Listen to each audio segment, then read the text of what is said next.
Hello and welcome to the Knowing Self, Knowing Others podcast, where we discuss self-aware leadership with thinkers from around the globe. I'm your host, Nia Thomas. Join me as we talk to today's guest. So today I'm thrilled to be joined by Richard Reid, who's an executive coach, psychotherapist and leadership expert. With a wealth of experience working with high-profile leaders, Richard is passionate about helping people unlock their potential through self-awareness and emotional intelligence. And of course, that's what we're all here for. As the founder of Pinnacle Wellbeing Services, he has guided countless professionals towards greater confidence, resilience, and authentic leadership.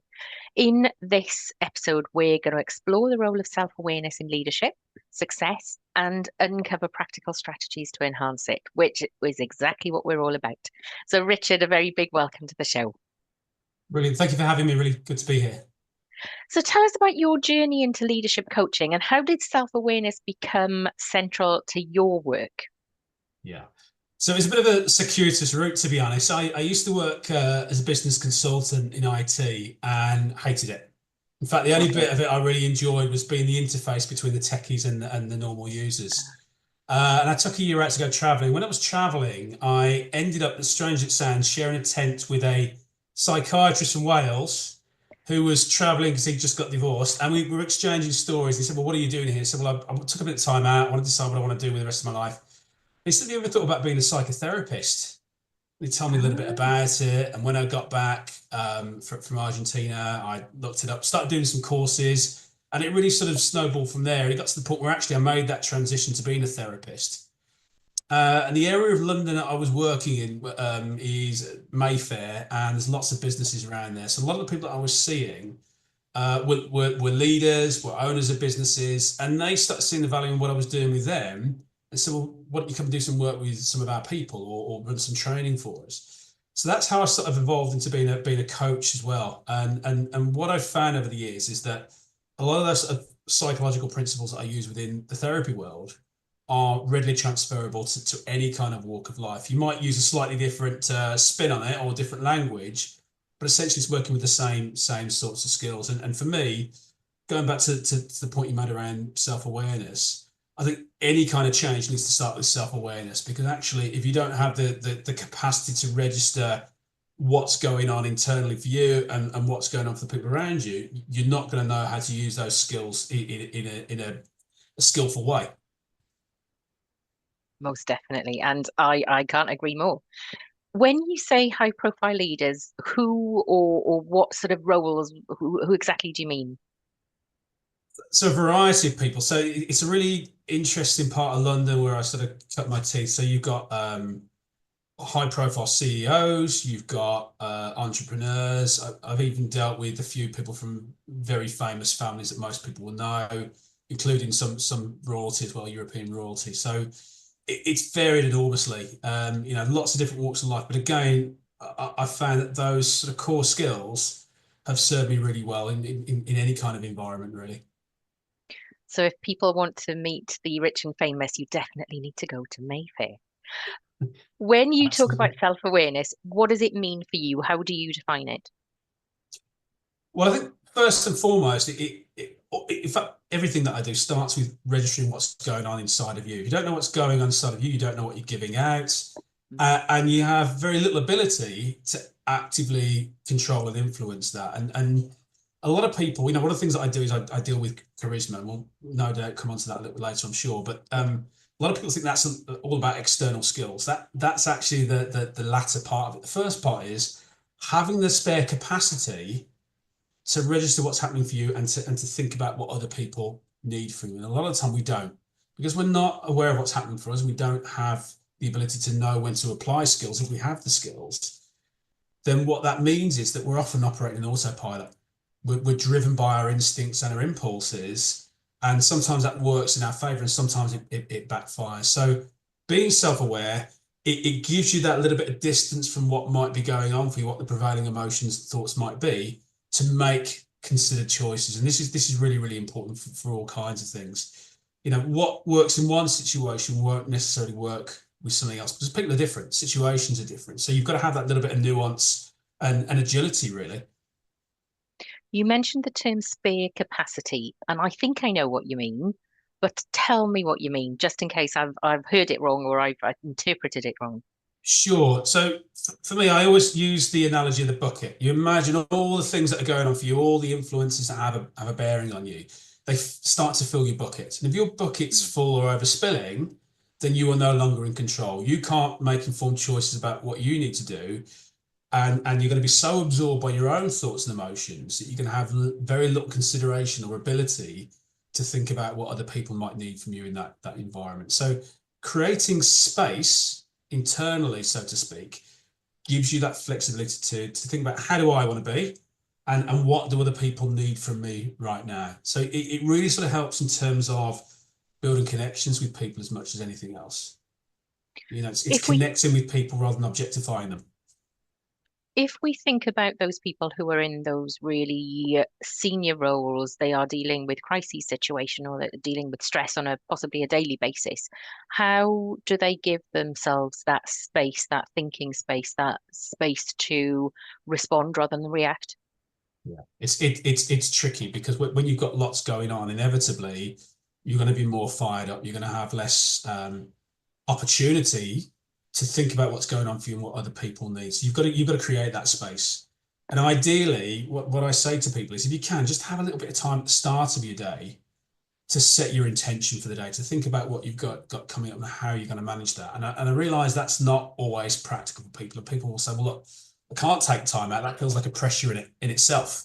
I've got even less time then to do the things that I need to do.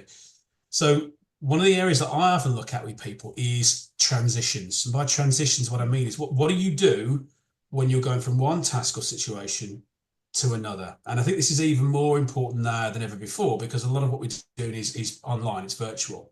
Whereas before, you think about how traditionally we might be, you go from one meeting room to another, you go from one office to another. So you've got those natural breaks to reflect, to recharge, to do whatever you need to do to get yourself in a good position for the next meeting. We don't have that luxury now. We're often going from one meeting to another, to another, to another. And that has an impact on the brain. And it also means that we become more naturally transactional. So these transitions for me are really, really important. Even if you've only got 30 seconds, just to take a breath, register whatever the prevailing emotions are. So even if you haven't got time to completely manage that, to be aware of it so you can at least mitigate against that. So if you're quite fired up from the last meeting, if you're aware of that, it might be that you decide to go a little bit slower. You engage in that conversation with a larger degree of caution rather than diving right in using those sort of prevailing emotions. So even just slowing down is useful, or setting the intention. What is the emotion or the atmosphere that I want to create in this next meeting? And often we don't do that. We think about objectives in terms of what we want to say, what we want to get out of it. We don't think about how we're going to do that. And that's the bit that for me is often missing. It's the bit where we connect with somebody. Yeah, definitely. And you're right. No longer are we worrying about the 2 flights of stairs to make sure we get to the next meeting. It's 2 clicks and you're there. Yeah. And yeah, there is very little thinking time in between, and you have to switch. Absolutely. That switching really does take a lot of energy for you to put something down to pick something else up. Yeah. And your emotions have to be stop start in the same way. Absolutely. And for me, the other thing is that we're often slaves to our diaries. And, I realize that, nobody exists in a bubble and there's certain things that have to happen at certain times. But actually, the more self-aware we become, the more we can register the types of interactions that tire us out, the kind of interactions that energize us. And we can start to be a little bit more dynamic with how we manage our diaries. And I think even that helps in terms of how we then come across and how efficient we are as well. Yeah, that's true. So it's about thinking what happens in the morning, where does your energy live in the day, and are you attaching the right energy to the right conversations, and are you even giving yourself time to think about it? Absolutely. And for some people, I guess particularly introverts, it can be quite tiring interacting with people. So, you have to interact with people, but how you manage that can be important. So if there are very important interactions, it might be you space them out more, or you spread them across a week. So you're not condensing them all. And in other words, working against yourself. Absolutely. Playing I like to your that. strength as much as possible. As a card carrying introvert, I'm going to replay that and rethink about that. It's good to reflect. You Absolutely. mentioned charisma. So tell us more about charisma. You run charisma masterclasses. I Tell do us more indeed, about yeah. the kind of things that people will explore, and how are you in helping people to improve reputation, branding, social capital? And those are all of the things that I tend to think about when I'm talking about charisma. But again, Yeah. maybe you have a different definition. No, it's very much along the lines of what you've just said. So I think, a lot of people think charisma is about charm. It's about sort of telling people what they want to hear. It's not that at all. And again, it starts with where we really enter this conversation. It starts with managing your internal world before you think about how you influence your external world. If you're not in command of that, you've got less opportunity to really make an impact with other people. So it starts with that self-awareness piece. And then it's about being more deliberate and purposeful in how you come across. Because a lot of the time we do things without questioning them. We do them in autopilot. And the most charismatic people tend to be very deliberate and purposeful. And people extrapolate that. They see that and they then associate that with your ability to achieve their goals, to succeed on projects, all these kinds of things. So self-awareness helps you to be more deliberate and purposeful, but it also, again, going back to this other point that we made before, it helps you to be more aware of what's going on for other people so you can pivot in real time. If your message is not meeting somebody's needs, you are more likely to pick up on that by looking at the emotions that sit beneath their words, or subtle shifts in their body language that tell you, actually, I need to take a different tack, or I need to check in with somebody to see if that's landed properly. So it's creating something with somebody rather than talking at people. And I think for most of us, we're not very good at that. We like to go into situations almost having a script in our head of what we're going to say. And when people are talking, we're already thinking what we're going to say next. This is about trusting the process. And as a therapist, it's something that we learn very early on in the training. But again, people don't like it. They like to know how it's going to play. And when you do that, you make assumptions. You miss things that might be quite significant in real time. And you objectify people. People react well to being seen and heard for who they are and being validated for it. And that's how we make those stronger, longer term connections. But also that self-awareness helps us to be more consistent. So it's branding. You don't go to the shop and buy a different box of cornflakes every time. You hope you go to the shop, so the cornflakes are pretty much the same every time you get them. So it's the same with our brand. The more aware we are, yes, we might deviate to meet the particular needs of the situation, but by and large, people know what they're going to get, and that's reassuring for people, and it also helps them to be able to promote us with others. So if you could give me two top tips of how I could really build and become more charismatic in my communication, what two things can I do? Well, I think the first thing is taking more pauses. So a lot of the time we think about charisma as being about, entertaining, performing, talking. And absolutely that's part of it. If you don't say anything, then clearly that's not going to be charismatic. But sometimes slowing down and creating space is equally important. And it's particularly important when you're dealing with introverts, because introverts often take more time to think about what they want to say and how they want to say it. And a lot of the time, because they internalize things, what they say is not necessarily the definitive version of what they think. So creating that extra space allows people to hear their own words, to reflect, to qualify, and actually to get an experience from that they don't get with many other people. So I think for me, slowing down, creating pauses is really important. And it's also important in terms of gravitas. Gravitas is an important aspect of charisma. So in other words, when we say something, it has weight. We're not just saying things to fill the space. And you think about some of the most significant leaders, what they say carries a lot of weight, but equally they're comfortable enough in their own skin to know that they don't have to justify their existence by speaking at every opportunity. And they create space for other people to come into the conversation. So that would be my first tip. My second tip would really be thinking about intention. Again, going back to what we mentioned before with Zoom calls and Teams calls. So intention is massively important. I may know the significance of what it is that I'm saying, why it's a fantastic idea, or whatever else it might be. But actually, the way that ideas capture people's attention is when you activate their emotions. So thinking about what is the emotion I want to create in my message is really, really important. Do I want people to feel reassured? Do I want people to feel inspired and excited? All of these things then start to play into how we use our words, how we use our voice, how we use our body language.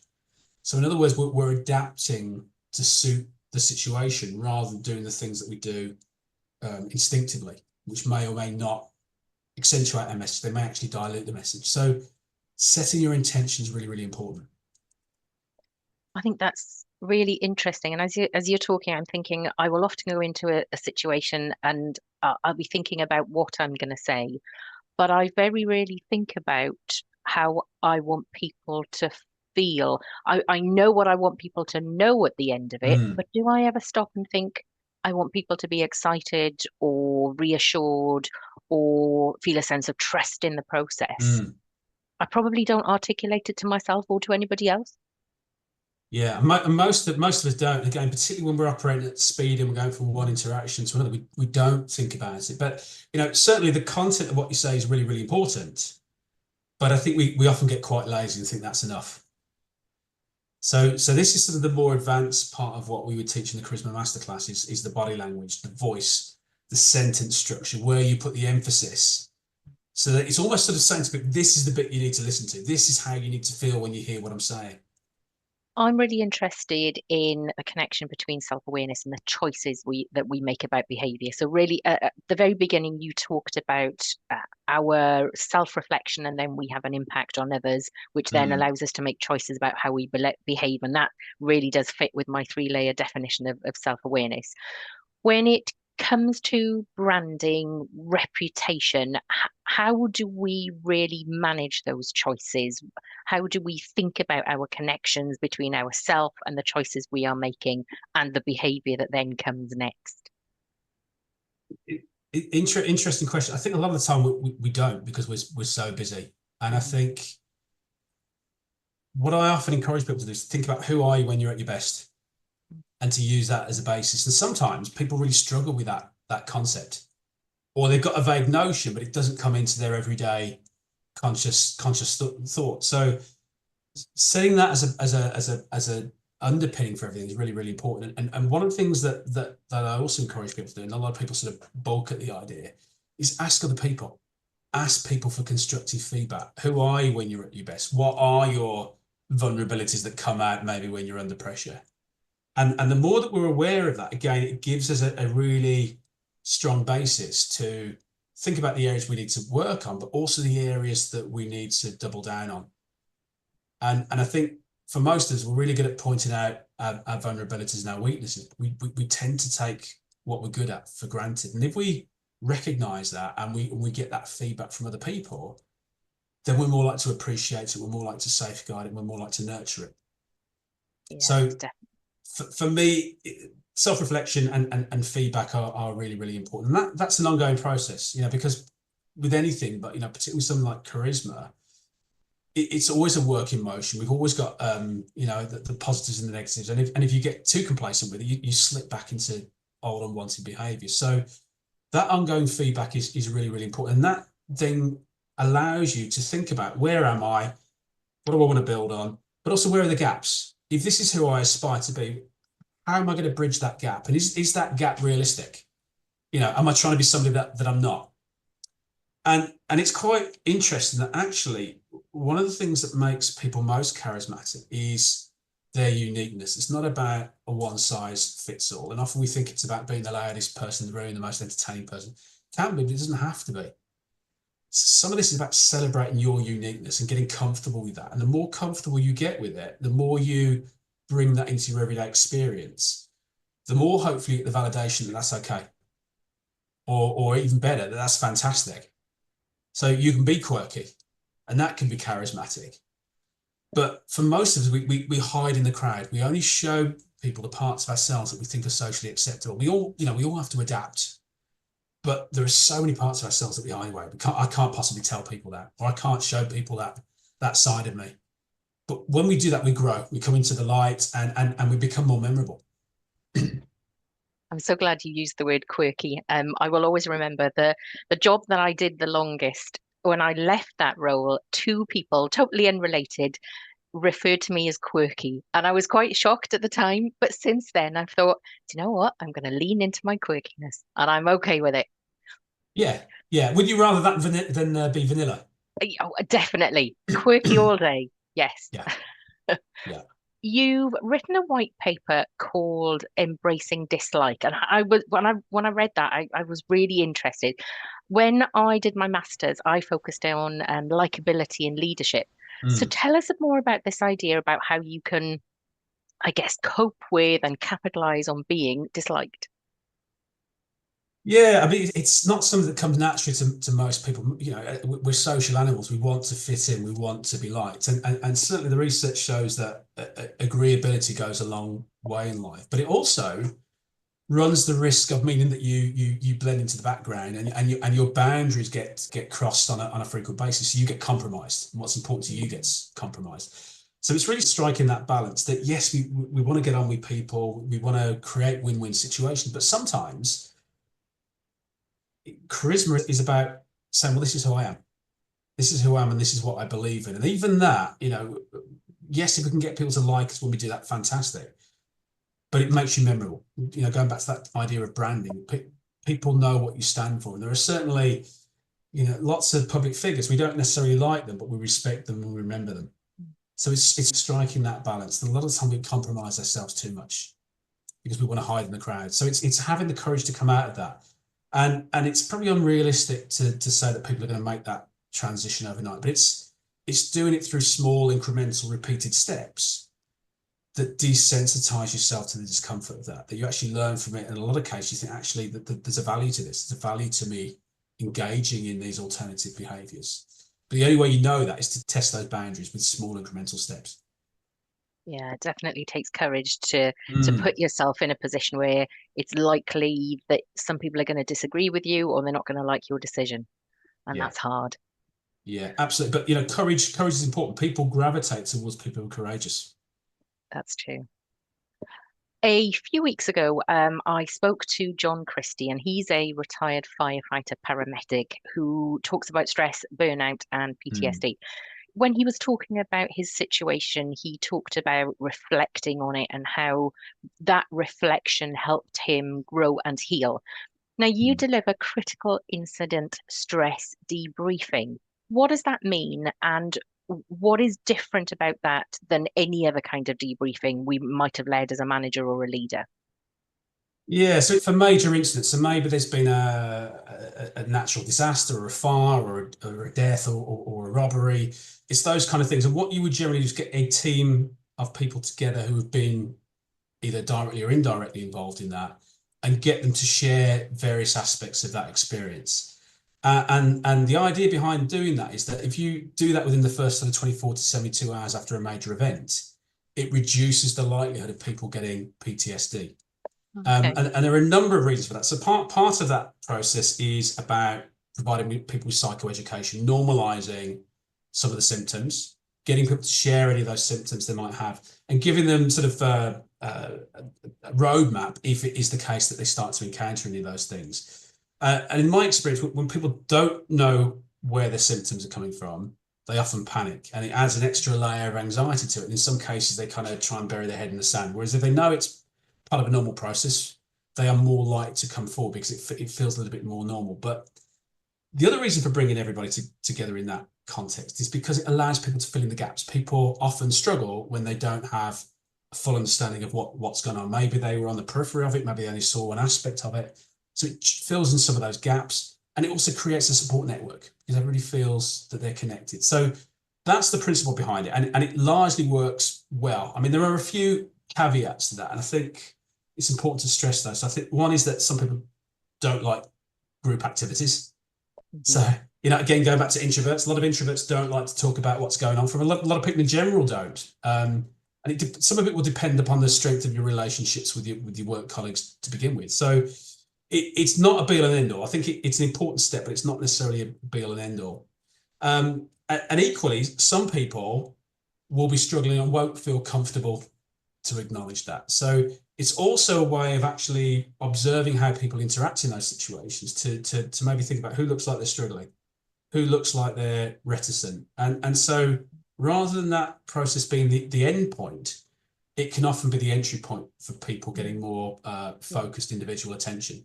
So it has to be used with a degree of nuance. It's not a case of deliver it in a rote fashion where you work through the various steps and you say, right, okay, you're all fine now.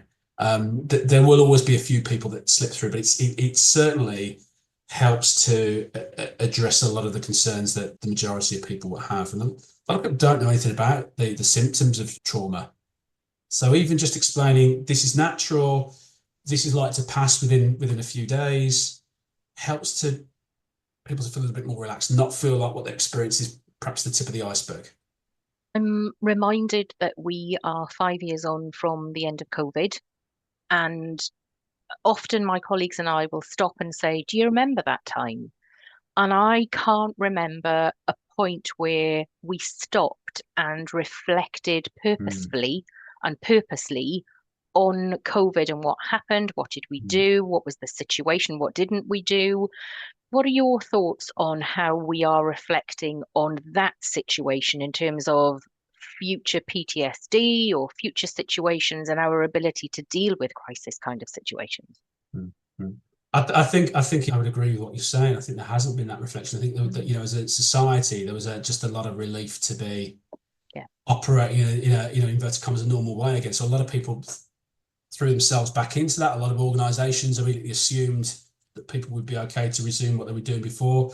And it's true to say that that there's increased instances of anxiety and PTSD. A lot of people died. A lot of people were very, very ill during that process. A lot of people lost out on a lengthy period of normal socialization, landmark life events, graduation from school, exams, all those kinds of things that most of us have taken for granted. So there are delayed impacts to that, and close relatives and loved ones died, and a lot of time people didn't really connect with that experience. They knew that it happened, but because they weren't around it, it hasn't fully sunk in for them, even after all this time. So inevitably, that there is going to be delayed reaction to a lot of these things. I've worked quite a lot in sort of emergency services, particularly the police, and you often see, even years after the event, suddenly something will come up for somebody that they thought wasn't an issue, because life's moved on, but their emotions didn't. So I think it's inevitable that we're going to have more of this stuff coming out in the years to come. Yeah, I think you're right. You also deliver training on storytelling, which I think is quite closely aligned with our personal branding, our awareness of self. What are a few things that you can share to help us as leaders become better storytellers? Yeah, well, I think the first thing is intention. What is it that you want people to feel? And that might vary at different points in the story. But if all you're doing is relaying facts, that's not going to capture people's imagination. So I think setting your intention is really important, and thinking about how you're then going to use the senses to bring that alive. So you think about how most people operate. Something like 70% of the population, their preferred modality is visual. Mm-hmm. So how can you use a variety of different scenarios that bring alive the senses, but particularly visual? How is it you can even use your body language and your voice to bring that energy alive at the relevant points? So all of those things are really, really important. And also the structure of the story is really important. One of the structures I particularly like is the hero's arc, where so this goes all the way back to the classical times, and it's really all about difficulty, challenge, and how we're going to overcome that, or how we have overcome that. So it's this idea, almost like a redemption story. It's the kind of classic thing that you see in a lot of films. And so there's a lot to be said for using some of those sort of scripts to form the structure of what we have to say. And again, going back to your point before about reflection, it's not just about inspiring people to think about what it is that we want them to do, but in organizations, creating a culture and a legacy that also reflects back on things that you've been through. And that's how you create that shared history. So again, this is where something like the hero's arc can be really, really useful, because you talk about where people have come from, what the challenges were, and the character and the learning that came from that. And again, it promotes that sense of shared history, but also it promotes the idea of a growth mindset. When we get people to reflect on what they've learned from difficult experiences, they're not just grateful to have moved on from them, but they absorb the full nutrients from them. I talk about experiential learning. So I've got a self-aware leadership compass, and one of the directions is experiential learning. And I'm thinking that I think from what you're saying is that we can share our experiences and our learning by being better storytellers and thinking about the structure of the story, but not only the content of it, but our intention in terms of how we want people to feel. Absolutely. And you So, think about sort of early society. Early society, that their cultures and their customs were often built around shared stories, shared history. And those stories may or may not have been true, but they were the common currency, the common language that unified those people and made them feel that they were joined. And so there's a tremendous opportunity in not just talking about the challenges that might be coming up within an organization, but again, this idea of reflecting back. What have we been through? What has it shown about us? And all the research shows that when we highlight the characteristics and the strengths that have emerged to deal with difficult situations, if we point people to those, then people gravitate towards them more. In the same way as if we give somebody a compliment and say, what I like about you is X, Y, and Z, they gravitate towards that behavior more. So there's some really good opportunities that we can very easily miss out if we're not thinking about this idea of storytelling. before you go, tell us about your book. So my book came out about 2 weeks ago, and it's called Charisma Unlocked. And it's primarily aimed at business professionals, but I guess there are things in there for anybody, really. It's a book that you don't have to read from cover to cover. You can dip into different chapters, but it's essentially about many of the things that we've spoken about today. First and foremost, it's about how you manage your internal world. It then starts to go into things like how you use your voice, how you use your body language, how you can use conversational intelligence to understand the emotions that sit beneath the words that people say. And I think that is at the core of it, because sometimes people use words and they're not even aware of what they're feeling beneath all of that. So if we can decipher that for them, and better still, find elegant ways of bringing that to their attention, it builds that extra rapport with them. It creates greater opportunities for alignment in our dealings with people. So it's really a book that is about trying to create better opportunities for us and better opportunities for other people. Wow, it sounds like, listeners and watchers, if you want to buy 2 books that create a pack of information to help you develop your self-aware leadership, if you get hold of the Self-Awareness Superhighway and Richard's book, you will have a real encyclopedia of how to do it. We will make sure that there is a link in the show notes to Richard's book and his website. So 3 things, 3 thoughts to help our listeners and watchers to develop their self-awareness before you go. Okay, so number 1, create more space. So if you can't carve time out every day, think about those transitions between situations. Even if you've only got 30 seconds, what can you be doing in that time? Could you be adapting your breathing? Could you be thinking about your next intention? Create more space in your conversations. So how can you slow down? How can you create space for other people to qualify and fully express themselves? So that would be the second one. And then I think the third one, we haven't really touched on this today, is I think it's about having the courage of vulnerability. We spoke a little bit about sharing your quirkiness, your uniqueness. Vulnerability is part of that. And vulnerability can also be about acknowledging mistakes, acknowledging things that you don't understand. And when we do that within reason, so long as we're showing competency in between times, it's a great way of actually giving other people permission to share what's going on for them on a deeper level, what they don't understand, what they struggle with, what they want to know. So it builds greater rapport, and actually it ultimately elevates us and elevates other people. So I think for me, those would be the top 3 things that I'd encourage people to take away from today. Brilliant. Richard, I've really enjoyed the conversation. I think there's lots of commonality between my thoughts on self-awareness and self-aware leadership and your ideas and your models. I have been to your website. You've got a wealth of information on there. You've got blogs, you've got training courses. So I definitely recommend listeners and watchers, you go and find out more about what Richard has available. We will make sure all of that interesting information and all those links are in the show notes. But for now, Richard, thank you so much for joining me. Thank you. Really enjoyed it. Thank you for joining me on today's episode, where we aim to develop self-aware leaders around the globe to generate kinder, more respectful and creative working relationships through reflection, recognition and regulation. Head over to my website at knowingselfknowingothers.co.uk to sign up to my newsletter to keep up to date with my blog, podcast and book. Looking forward to having you on my learning journey.